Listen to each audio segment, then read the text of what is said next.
권사님 그 첫 번째 부른 찬양 시간을 뚫고 그것 좀 띄워보세요.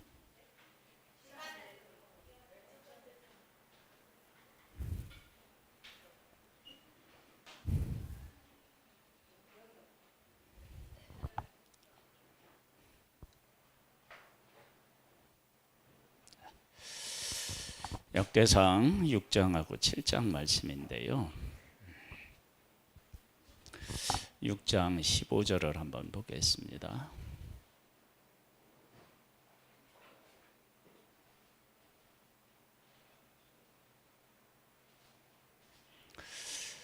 어, 6장 15절에 이런 말씀이 있어요. 여호와께서 느부갓네살의 손으로 유다와 예루살렘 백성을 옮기실 때에 여호사닥도 가니라. 여호사닥은 대제사장입니다. 그러니까 대제사장이 백성들이 포로로 잡혀갈 때 함께 잡혀갔다. 이제 그런 이야기입니다. 시간을 뚫고에 우리 없는 하늘 원치 않아, 그런 가사가 있어요. 띄워보세요.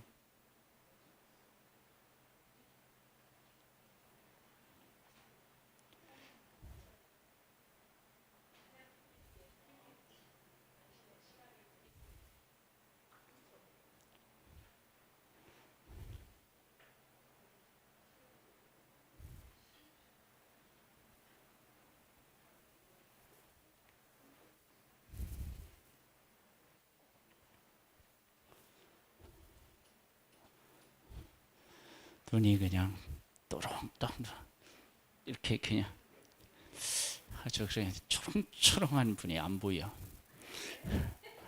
다들 반쯤은 이렇게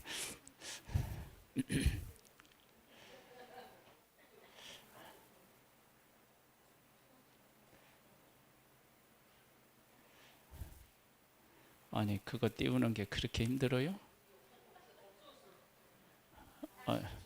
아니 아까 만들 때는 어떻게 만들었어요?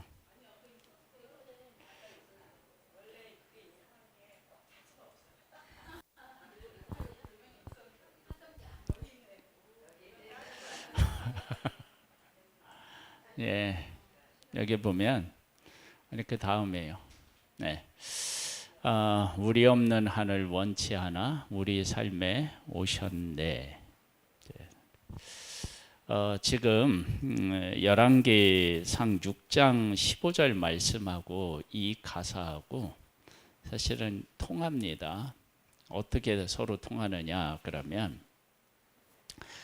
대제사장이 포로로 잡혀가면 성전에서 제사는 누가 드립니까? 그러니까 백성들이 포로로 잡혀간 그 시점에 대제사장도 잡혀가, 제사장들도 잡혀가서 제사를 드릴 수 없는 상황에 이르게 된 거예요. 그런데 하나님께서 제사장들은 잡혀가지 않게 하실 수도 있으셨겠죠. 그런데 잡혀가는 거예요. 왜냐? 제사를 드리러 오는 존재가 누구냐면 백성입니다. 근데 제사를 드리러 오는 백성이 없는데 제사장이 제사만 드린다고 그게 무슨 의미가 있겠느냐? 그런 의미가 담겨져 있어요. 이것은 우리가 하나님을 섬길 때 있어서 정말 깨달아 알아야 하는 의미입니다. 자, 이 얘기를 누가복음 15장에 있는 탕자의 비유로 끌고 와서 한번 얘기를 해볼게요.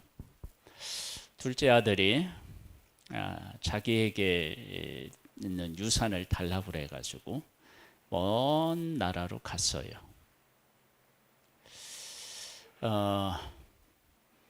아들이 이렇게 얘기합니다. 지업열매를 먹으면서 우리 아버지 집에는 품권도 많고 먹을 것도 많고 그래요. 아들이 재산을 가지고 갔어도 아버지 집에는 여전히 부유함이 있었다고요. 근데 아버지가 둘째 아들이 돌아왔을 때 그렇게 이야기합니다. 이 죽었던 아들이 살아왔다. 그러니까 우리가 즐거워하는 것이 마땅하다. 그렇게 얘기를 합니다. 그러면 다른 건 다 있는데 뭐만 없었느냐? 그러면 아들만 없었어요.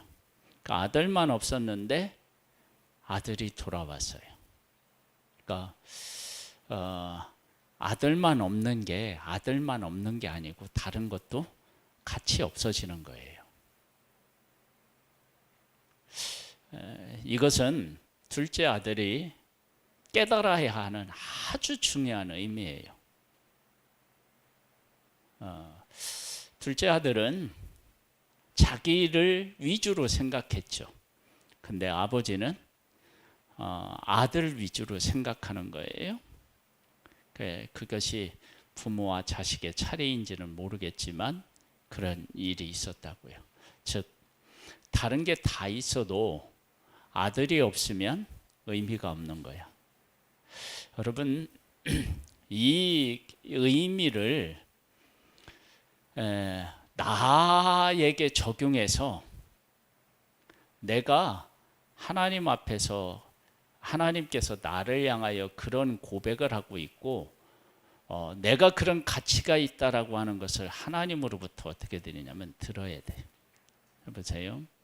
하나님의 백성이 사로잡혀 가는데 대제사장을 비롯한 제사장들이 사로잡혀 가요. 그때 백성들이 야, 우리 때문에 제사장들이 이렇게 잡혀가고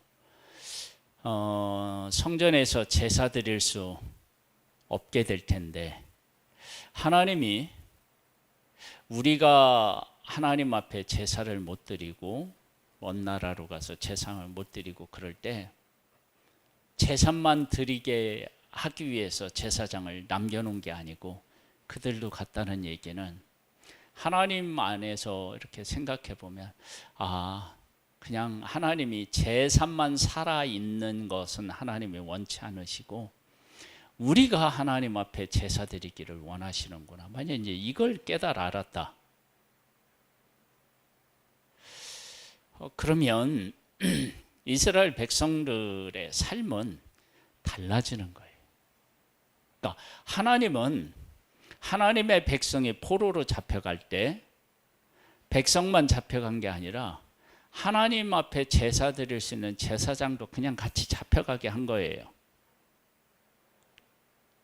하나님이 백성을 어떻게 생각하고 계시는지를 아는 거예요. 그러니까 하나님은 제사라고 하는 하나의 제도를 가장 소중하게 여기는 게 아니고 제사를 드리는 하나님의 백성이 없으면 제사가 무슨 소용이 있겠어요. 제사 제도를 허락하신 하나님이 제사 제도를 왜 하나님이 허락하셨어요? 하나님께서 하나님의 백성이 잘못했을 때 그 잘못을 해결해서 그 백성과 함께 거하기 위해서 제사를 드리는 거 아니겠어요? 근데 그 백성이 없어지면 제사가 무슨 의미가 있겠어요? 하나님은 그 백성을 그렇게 지금 생각하고 계시는 거예요. 그렇게 생각하고 계신 하나님을 향하여 백성들이 동일하게 하나님이 우리와 이렇게 함께하기를 원하시는구나 라고 하는 사실을 깨달아 알고 하나님께로 돌아와서 그렇게 함께하시는 하나님께 감사한다. 그러면 하나님이 이 백성을 얼마나 기뻐하시겠습니까? 이 이야기는 곧 우리의 이야기예요. 그러니까 나라고 하는 한 존재가 하나님 앞에 바르게 서지 못해서 내가 이제 엉뚱한 길로 가서 하나님이 나를 징계하신다라고 할 때 하나님이 징계하실 때 나만 징계하시는 게 아니고요. 하나님이 그 징계하신 나와 함께 하시는 거야. 이 말이 무슨 말인지를 이해하시나요? 예. 감사합니다.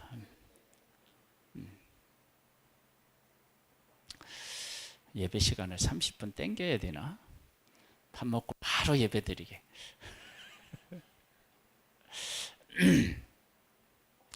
하나님의 관심은 우리에게 있어요. 그러니까 제사 제도를 하나님이 말씀하신 것은, 우리에게 허락하신 것은 하나님의 선택한 백성, 하나님의 형상대로 만든 사람을 하나님이 품으시려고 하는 거예요. 왜?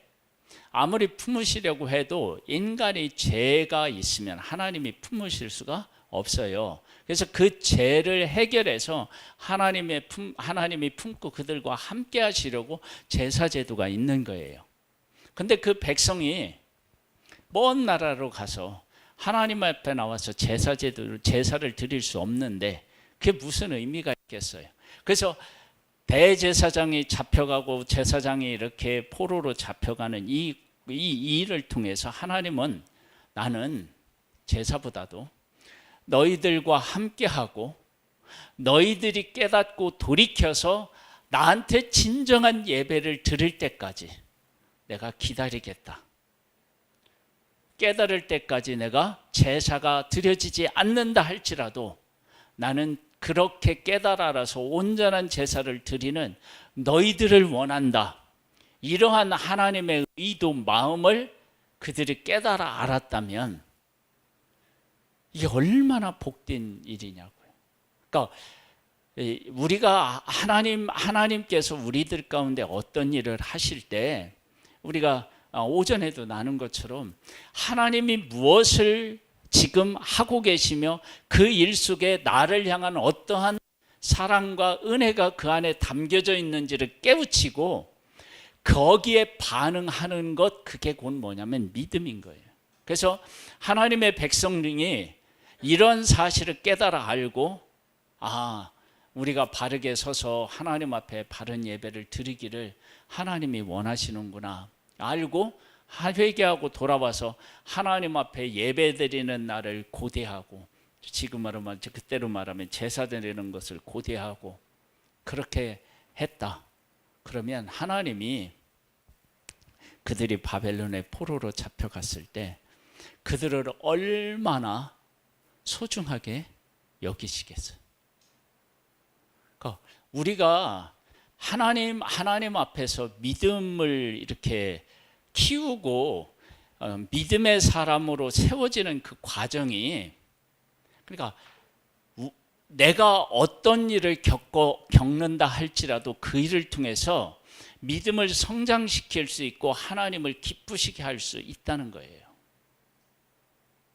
그러니까 하나님의 백성이 포로로 잡혀갈 때 하나님이 뭐라고 말씀하시느냐면, 야, 너희들 바벨론의 포로로 잡혀가. 그곳에 가서 집도 짓고 자식도 낳아. 그렇게 하나님이 명령하셨을 때 그 명령에 불순종하고 그 명령을 받아들이지 않는 백성이 있었어요. 하나님은 어떻게 우리를 망하게 하셔서 포로로 잡혀가게 하시겠느냐? 그런 하나님 아니다 라고 하는 사람이 있는가 하면, 우리가 잘못하고 우리가 죄를 짓고 그 회개하지 않아서 하나님께서 우리를 때리셔서 바벨론의 포로로 잡혀가는 게 맞아. 그런데 하나님은 뭘 약속하셨느냐? 잡혀갈 때 잡혀가고 집도 짓고 자식도 낳아. 그리고 그렇게 하면 70년 만에 내가 다시 돌아오게 할게. 그러면 그런 그렇게 말씀하신 하나님의 말씀을 믿고 그렇게 순종하고 하나님의 하실 일을 바라보는 것, 그게 곧 뭐냐면 믿음인 거예요. 그리고 이러한 일, 대제사장이 잡혀가는 이런 일들을 통해서도 우리가 잡혀가서 제사 드릴 사람이 없는 곳에 제사장이 남아서 제사 드리는 것이 의미가 없다고 하나님이 생각하시나 보구나. 하나님은 우리를 정말로 이렇게 죄를 회개하지 않고 해서 포로로 잡혀가지만 여전히 하나님은 우리를 귀하게 여기시는구나. 이런 것들을 깨달아 알고 그것을 신앙으로 고백하는 것, 이게 믿음이라고요. 그러니까 믿음은 멀리 있지 않아요. 항상 우리가 살아가는 삶의 현장에서 하나님이 어떻게 나를 바라보시고 어떤 일을 하시는지를 깨달아 알고 거기에 반응하는 거예요. 하나님이 우리 가운데 하시는 그 모습에 반응하는 것, 그게 그 믿음인 거예요. 그런 믿음이 있어야 된다고. 그런데 그건 믿음이 없으면 그거 안 보여요. 믿음이 없으면 그런 것들이 보이지 않아요. 보세요. 이스라엘 백성 애굽에서 나왔어요. 매일같이 만나가 내려요. 여러분 그 기적 아니야? 이 광야에서 구름 기둥과 불 기둥으로 그들을 보호해 주셔요. 그 얼마나 큰 은혜예요, 광야에서. 그런데 백성들의 눈에는 그것이 안 보여. 그러니까 원망하죠. 만일 그것이 보인다 그러면 원망이 그렇게 쉽겠어요? 안 되죠. 원망하려고 하다가 구름 기둥하고 불 기둥 만나 먹고 이러면서 어떻게 그게 보이면 그렇게 원망할 수 있겠느냐고. 안 보이는 거예요. 여러분 믿음은요, 믿음이 없으면 하나님이 확실하게 내 눈앞에서 일하셔도 그게 하나님이 일하신 것이라고 안 보입니다. 그런데 믿음의 사람은 우리 찬송가에 나오는 것처럼 이 눈에 아무 증거 아니 배어도 믿음만을 가지고서 늘 걸으며 이렇게 나오죠.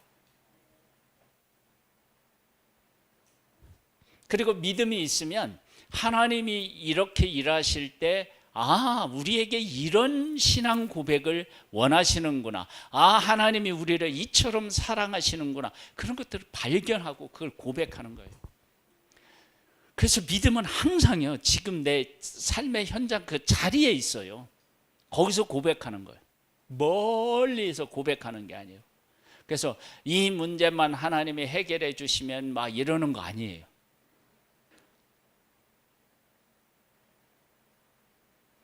이미 하나님은 하나님이 하실 일을 말씀하셨고 그 일에 대해서 내가 어떻게 반응하느냐, 그게 달려 있는 거예요. 그래서 하나님의 백성들이 포로로 잡혀가기 전에 너희들 바벨론에 망한다.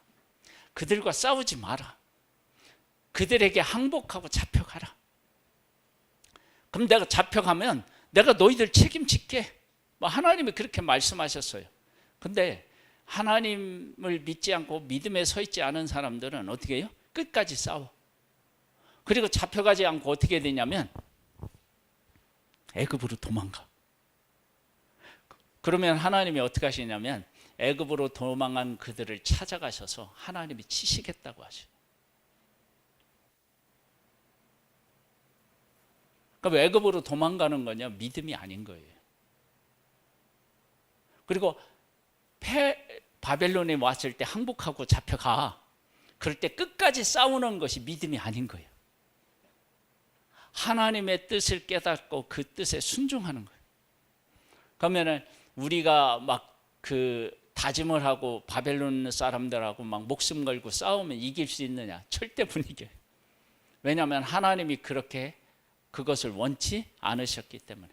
그러면 하나님이 왜 그러면 바벨론에 포로로 잡혀가고 그렇게 하셨느냐? 우리가 이제 늘 이야기한 것처럼 하나님의 백성이 약속의 땅에서요, 너무 우상을 많이 섬기고 피를 많이 흘리고, 그래서 이 약속의 땅이 어떻게 되냐면 막 더러워져 버렸어요. 이 하나님께서 하나님의 백성을 애굽에서 이끌어내서 약속의 땅을 주기 전에 원래 그곳에 살고 있던 7 족속들이 살아서 땅을 더럽힌 것처럼 하나님의 백성들이 더럽혀졌어요. 그래서 바벨론의 포로로 잡혀가니까 그 기간 동안 어떻게 됐느냐? 약속의 땅에서 죄 짓는 일이 확 주는 거야. 그래서 그 땅이 어떻게 되냐면 그 죄를 짓는 사람이 잡혀가서 이 땅에 안식을 누리고 회복의 역사가 일어나요. 그 땅이. 그리고 하나님의 백성들은 바벨론의 포로로 잡혀가서 어떤 일들을 하시느냐, 몇 가지를 이렇게 생각해 보면, 첫 번째, 이스라엘 백성은 하나님이 구원해 내셨는데 하나님을 하나님으로만 여기지 않고 바알과 아세라를 섬겼어요. 뭐 그것이 복을 준다고 생각했는지 몰라요. 그런데 바벨론에 다 포로로 잡혀가 봤더니 바알과 아세라를 섬겨요, 안 섬겨요? 안 섬겨. 그런데 그들이 세계를 지배해. 그러면 우리들이 알고 있는 바알과 아세라를 섬기면 그것들이, 그 신들이 우리에게 복을 주신다고 했던 것이 얼마나 어리석은 사실인지 깨달아 아는 거야. 그리고 그렇게 잡혀갔는데, 아니 그곳에 있는 섬기는 사람과 신을 하나님이 통치하시네. 그러면 그런 모습을, 그러한 사실을 하나님의 백성이 바벨론에 가서 깨달아 아는 거야. 거기 가서 바알과 아세라는 아무것도 아닌데 하나님은 애굽에 있을 때 애굽 사람들 치고, 광야에 있을 때 우리를 먹이시고, 약속의 땅에서도 우리를 여전히 통치하셨는데, 그분은 우리를 이기고 전 세계를 통치하는 바벨론 왕까지도 하나님 손아귀에 쥐어서 막 흔드는 분이시구나, 그런 사실을 깨달아 알고 하나님 앞으로 막 돌아오게 하기 위한 거예요. 그러니까 약속의 땅에서는 도저히 이런 하나님을 만나거나 인정하지 못했던 그들이 바벨론의 포로로 잡혀갔을 때 그런 사실을 발견하고 하나님 앞에 돌아오게 하기 위함이라고요. 그런 사실을 하나님의 백성이 다 모르더라도 하나님이 포로로 잡혀가라, 내가 너와 함께하고 너희들을 다시 오게 할게, 그 약속 속에 이런 일들을 구체적으로 하실 계획에 하나님은 다 있으셨던 거예요. 그래서 그곳에 가서 하나님을 만나고, 그리고 나서 다시 돌아와요. 그리고 예루살렘 성전도 새롭게 하고 성벽도 세우고, 그러면서 하나님 앞에 어떻게 해요? 자시 제사가 드려지는 거예요. 그 일을 지금 하고 계신 거예요. 하나님이 지금 우리들 가운데 무슨 일을 하고 계실까요? 내가 하나님을 깨달아 온전한 예배를 하나님 앞에 드리기를 하나님은 지금 원하고 계시는 거예요. 그런데 지금 나의 관심은 어디에 있습니까?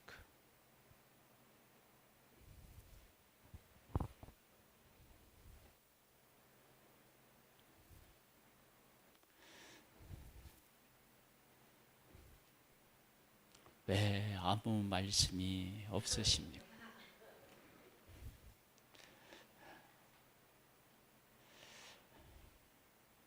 그러니까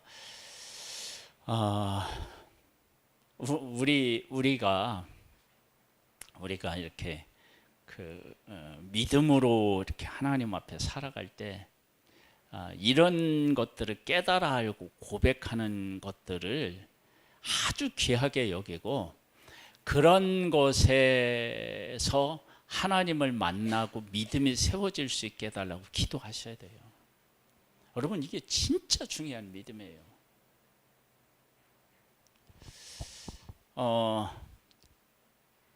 다윗이 사울을 기름 부음 받은 왕으로 이렇게 인정했잖아요.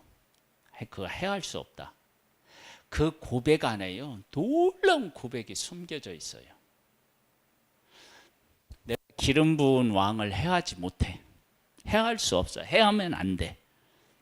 그런데 다윗 자신이 기름 부음 받았잖아요. 그 고백 속에 어떤 내용이 있느냐 그러면, 하나님이 나를 기름 부었으니까 그 어떤 것도 나를 해할 수 없어. 그 고백인 거예요. 그 안에.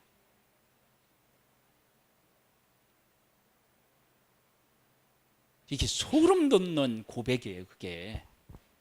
아니, 기름 부은 왕을 내가 해할 수 없다. 근데 나는 하나님이 나를 기름 부으셨는데 내가 지금 고난 중에 있어요.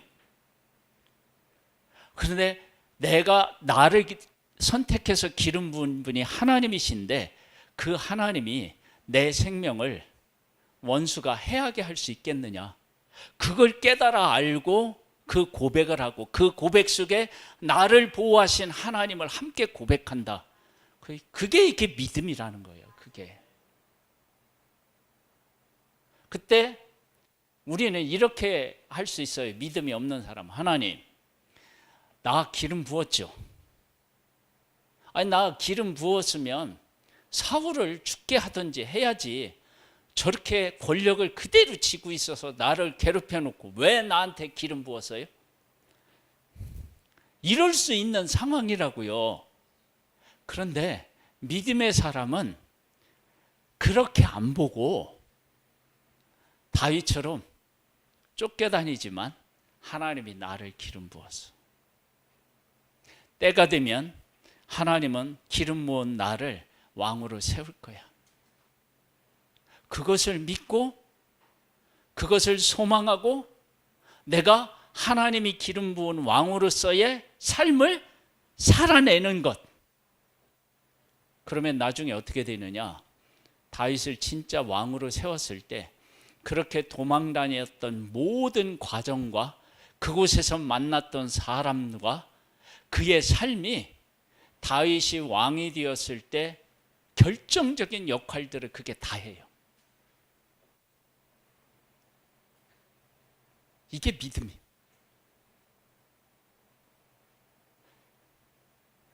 내 삶에 그렇게 일하시는 하나님이 깨우쳐지고 보여야 된다고요.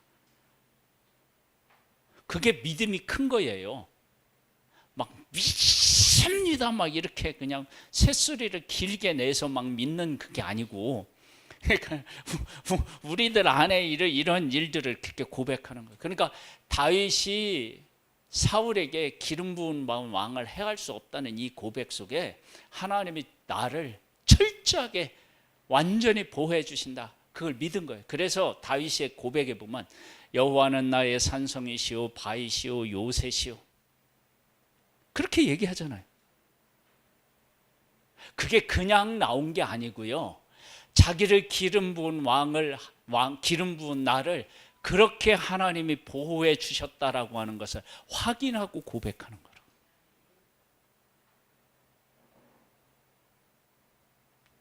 그런데 나는 어떤 존재냐면요.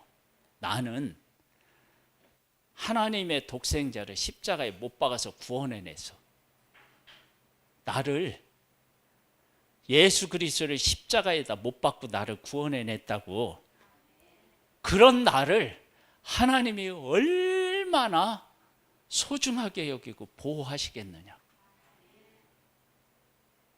여러분, 그런 것 안에서 나 자신의 존재 가치를 깨달아 알고 신앙으로 고백하게 되면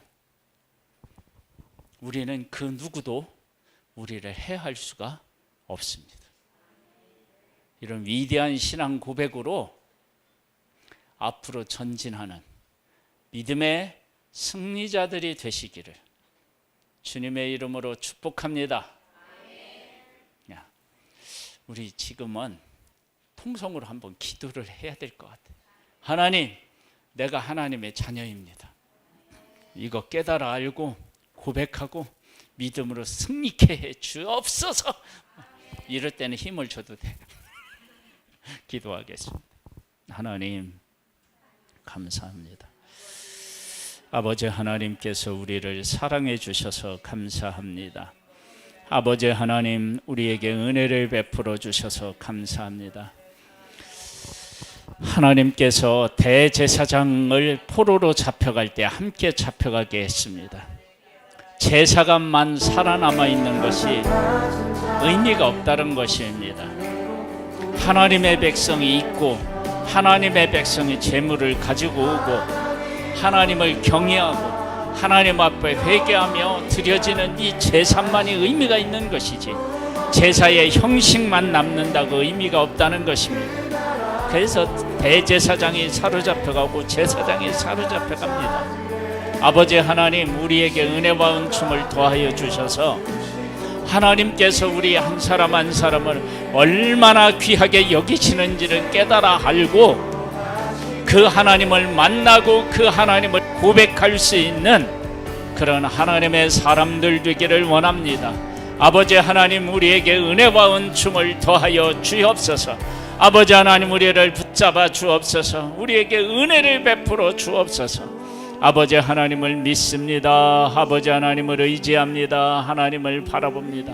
오 사랑하는 하나님 아버지, 은혜와 은총을 더하여 주시옵소서. 그 귀하신 하나님의 사랑과 은혜를 깨달아 알고 그 가운데 뿌리를 내리고 그 하나님께 고백하는 믿음의 사람들 되기를 원하오니 하나님께서 은총과 은혜를 더하여 주옵소서.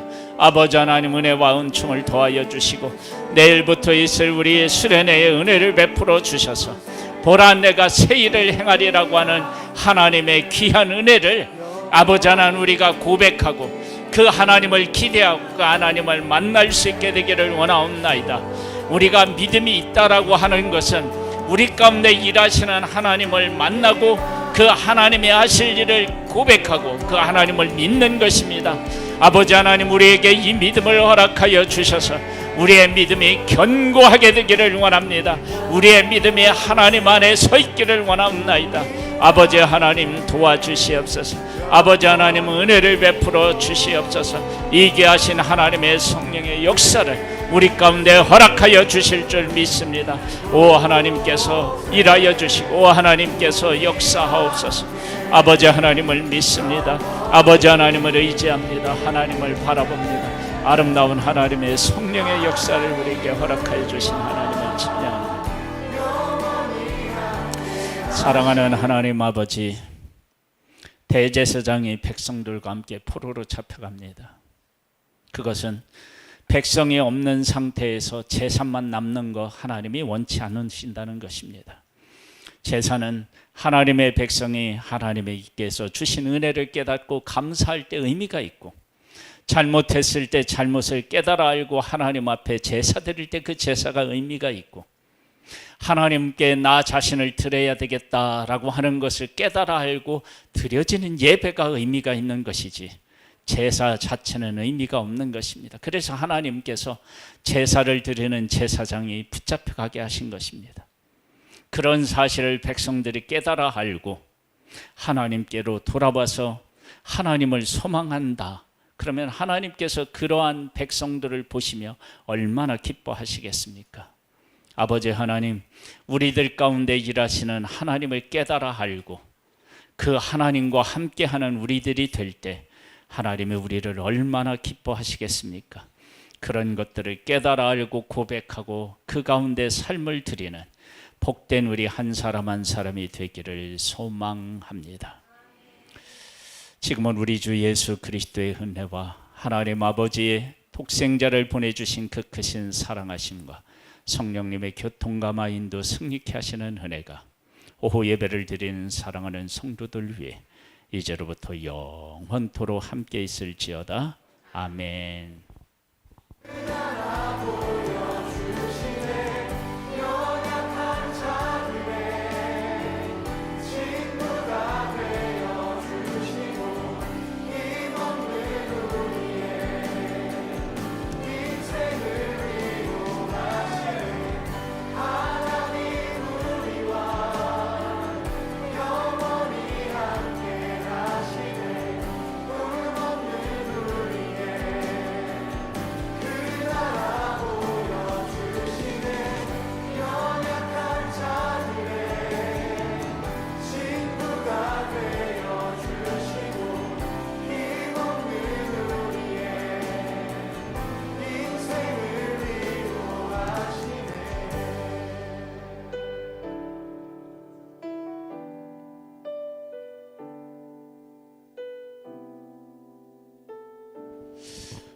내일 수련회에 함께 하실 분들은 10시까지 교회로 오시기 바랍니다.